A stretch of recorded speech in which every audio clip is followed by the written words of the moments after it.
and I'll say it again now that I'm recording. Effective today, we're going to start welcoming in-person attendance as well as live stream for our Monday and Friday classes, as well as Saturday morning Medicine Buddha. So that's a happy thing.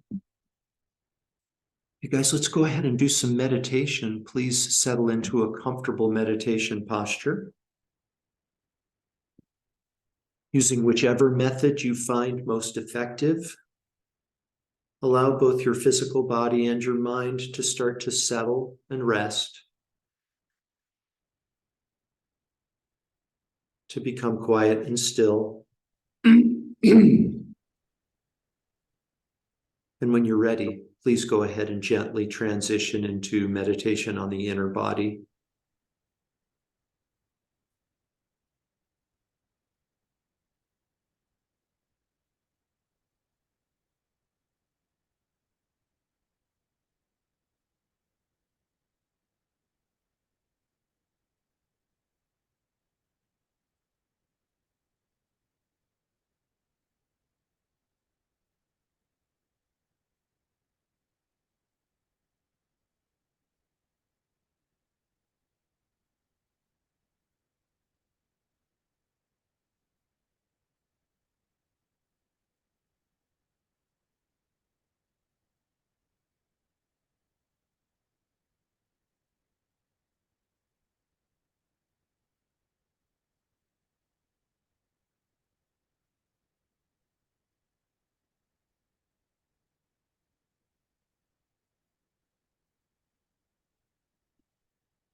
Anywhere that you observe a sensation within your inner body, you can know that there is consciousness at that place.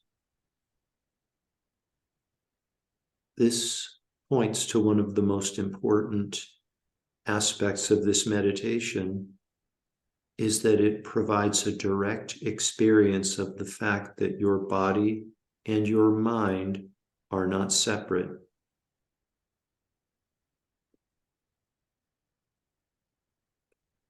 As you know, your mind is not confined to the envelope of your skin. And because your body and your mind are not separate, this means that your body is also not confined to the envelope of your skin. So very gently now, very, very gently, I'd like you to please experiment with observing sensations that extend beyond the envelope of your skin. Maybe just a few inches, maybe a few feet. Just continue your meditation on the inner body while observing sensations that extend beyond the envelope of your skin.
Now, please gently redirect your awareness. Please become aware again of this entity that we have decided to label physical body, and allow your breathing to become less shallow.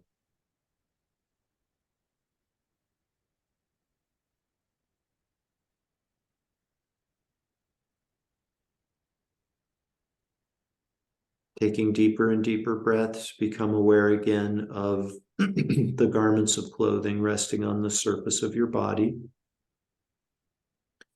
Become aware again of surroundings inside of the room that you're occupying, furnishings and so forth. Become aware again of the world that exists outside of the room that you're occupying, mountains, clouds, and so forth. Taking deeper and deeper breaths.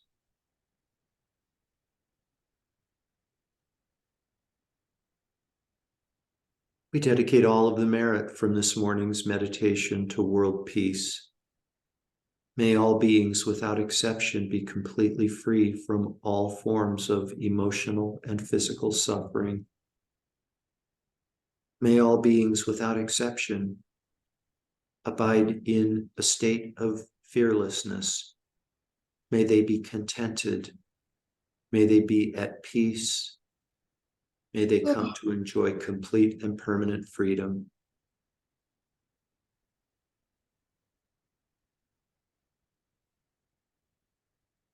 Completely fill up your belly and lungs with air, and when you're ready, you can open your eyes and bring your meditation to an end.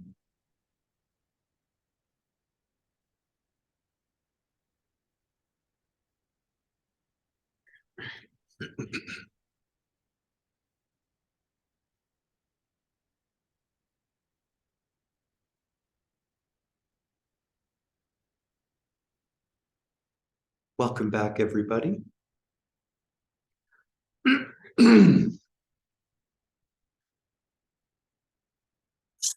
So I'm going to talk, for those of you who weren't with us on Friday, I shared a story I told on myself about a shirt, a story involving a shirt. And it was a shirt that I bought at Single Socks. It was a white shirt. And I bought it, brought it home, and promptly forgot that I had bought it. It somehow sifted down into the bottom of the drawer. And like literally a year passed before I found it again. And then it was, oh my gosh, here's this shirt. Here's like a new shirt. I remembered that I had bought it, and it was like Christmas morning. Like here's a shirt, and I was happy. I was happy that I had this shirt. And then the next day, I wore the shirt and promptly spilled taco sauce on the shirt and stained it. And then I was sad. Interesting, lot of different things going on with this story, and I want to unpack it just a little bit more in the form of reviewing the shirt story. You guys may be tired of hearing about the shirt, and hang in there with me if you are. But there are a couple things going on there. One is this notion of, and again, just to emphasize the point, like one day I'm happy because I have a new shirt, right? And a shirt that I didn't even know existed, right? I'd completely forgotten about it. A shirt comes into existence for me and I'm happy. And then the next day I spill taco sauce on the shirt and I become unhappy, right? So interesting there. One really noteworthy thing is that something happens to the shirt, an inanimate object, something happens to the shirt, and I experience pain. Isn't that a curious thing? The shirt's problem of being stained, if we decide we want to call it a problem, the shirt's problem becomes my problem, and I experience pain as a result. I remember one of my teachers once telling a similar story about this. He says, he went out to go somewhere one time to go out for the evening, and his car wouldn't start.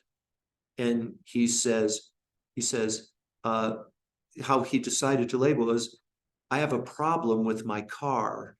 I have a problem with my car. Well, one can choose to look at it that way if they want, but it's really the car's problem. The car has a problem. That doesn't mean that he had a problem, right? But this funny thing about desirous attachment is that, like self and object start to meld in an unhealthy way. I have a problem with my car. It's the car's problem. I don't have to make it my problem too, right? But somehow it works out that way. We experience pain when these possessions become soiled or broken or whatever it might be.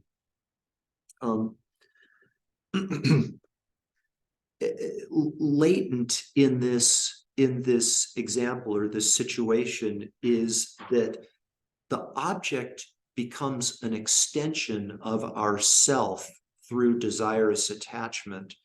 This notion, me and mine. We grasp at a sense of self, me, I, myself, and then it's so powerful, this grasping, that our sense of self expands to envelop other objects and other people, situations. It's totally amazing how this happens, right? The other aspect of this that I want you to consider very deeply, please, if you would, please consider this deeply, is just the delusion of desirous attachment itself.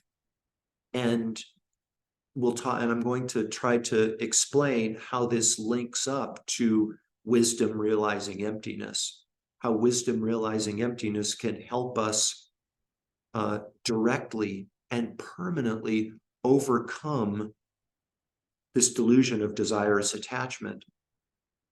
So back to the shirt, right? I'm happy that like this delusion, oh my gosh, here's this shirt, and I don't have this thought maybe literally, but somewhere in there is this notion, this shirt is making me happy, or this shirt is going to make me happy. Like something outside of myself has the power to impart happiness onto me, right? And so what I do is I want to get it and I want to possess it and I want to cling to it. Something happens to it, the taco sauce spills on it, and I experience pain. This is desirous attachment, thinking that something external to us or someone external to us is making us happy. And so how we can use wisdom realizing emptiness to completely uproot, to serve as an antidote to the delusion of desirous attachment, is to engage in the pointing out instructions. Remember what we did last week when we pointed out what the mind does when we observe objects is we see independent, inherently existing objects. There's a shirt. What you see is what you get.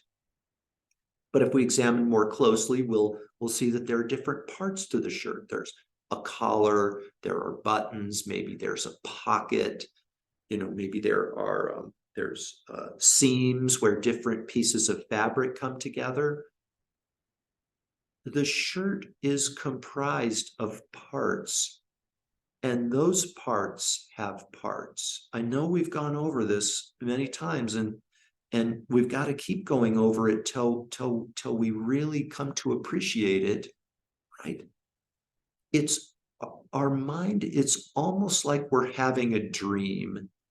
And in fact, in the sutras, Buddha uses the analogy of dreams, our dreaming experiences, as opposed to our waking experiences, and says they're very, very similar, right? If you think about it really in a really deep way, you'll see that we look at phenomena like shirt almost in a dreamlike way. Like we say, there is a shirt that exists independently and inherently. Independently, doesn't need anything else to exist. It's a shirt, kind of oblivious to the fact that the shirt is arising and appearing to our mind as a result of its parts, or as a result of causes. Like different causes came together to cause this shirt to come into existence. But almost as if we're in a dream, we look at everything, people, places, situations, inanimate objects like shirts and cars and chairs, completely oblivious to the fact that what's really there, and I got to be careful with my language, I'm going to say what's there is a collection of parts that we have collectively with our mind assimilated, consolidated into an entity that we perceive to be independent, to have independent existence. Shirt. There's an independently existing shirt. We develop attachment to the shirt. Something happens to the shirt, no longer brings us happiness. We feel sadness. It's the delusion of desirous attachment. So let's go back to our two questions. What is there? What is there? The answer, a shirt. What is really there? Absence of shirt, an emptiness of shirt, because as we go deeper and deeper examining the different parts, shirt disappears, really. The shirt that we grasped at so strongly, or car or body or whatever it is, as we start to examine in a more thoughtful way the parts and the fact that those parts have parts and the fact that those parts have parts, what's really there, the answer is absence of shirt. So then you guys, here's the really key part about this that's going to bring us liberation from our suffering. If there's nothing really there, we're not saying that there's nothing there. We're saying that there's nothing really or inherently there. If there's nothing really there, what is there for us to be attached to? Likewise, with things that for which we have aversion, people that have certain political views, neighbors that don't act the way we think they should, right? Do the same exercise, the same pointing out instructions. We grasp at them as though they exist inherently and independently. We do an examination, see parts. Suddenly, there's like an absence of the thing that we have aversion toward. What's really there? What is really there? The absence is absence of disrespectful neighbor or person with wrong political view. It's like, it's one thing for us to understand this, but through meditation, we need to go deeper and deeper and deeper and experience this. Experience it, go beyond understanding, so we just live it. Oh, here's a person with a political view that my mind is making up, right? That I'm sort of, here's a fabricated, irritating person. There's not really anything there. There's nothing really there to push my buttons. There's nothing really there. There's an empty, what it comes down to, you guys, is emptiness is making me angry. Emptiness is causing me to be attached, right? And it's crazy. It's totally insane. So if we can come to see this at deeper and deeper levels, this is how wisdom realizing emptiness can bring us freedom from these delusions. And the most important thing, the most important phenomenon for which we should aspire to realize this emptiness, what's really there is our sense of self. Sense of self, just as much of a made-up, fabricated idea as inherently existing shirt or inherently existing car, inherently existing body. This sense of self that we really, really cling to and freak out over. Also just a fabrication of mind, a collection of parts. We go to find it, it disappears. What is there for us to be attached to? Really, nothing. It's just really just like an illusion. We're having a dream. So kind of easy to say the words, relatively easy to say the words and understand it. A little bit more challenging for us to come to experience it and be able to live it. But it's worth really applying ourselves to try to get to that place. We'll talk a little bit more on Friday about this dreamlike aspect of this experience that we're having directly from the sutras of Buddha's teachings. Quick announcement, we have Gary Hendrickson in town from Sedona, Arizona. He's going to be doing a half-day workshop on Saturday on feng shui. Feng shui, which is sort of like the basically the energetics of design, of home design, garden design. I met him for the first time on Saturday, a really, really cool guy. Complete information on the Feng Shui half-day workshop on Lotus Center's webpage. Have a great day. Thank you for being here. Have fun swimming in emptiness. Okay. All right. Thanks, Jeff. Thank you. Jeff. Thanks, Jeff. Yeah, thank you.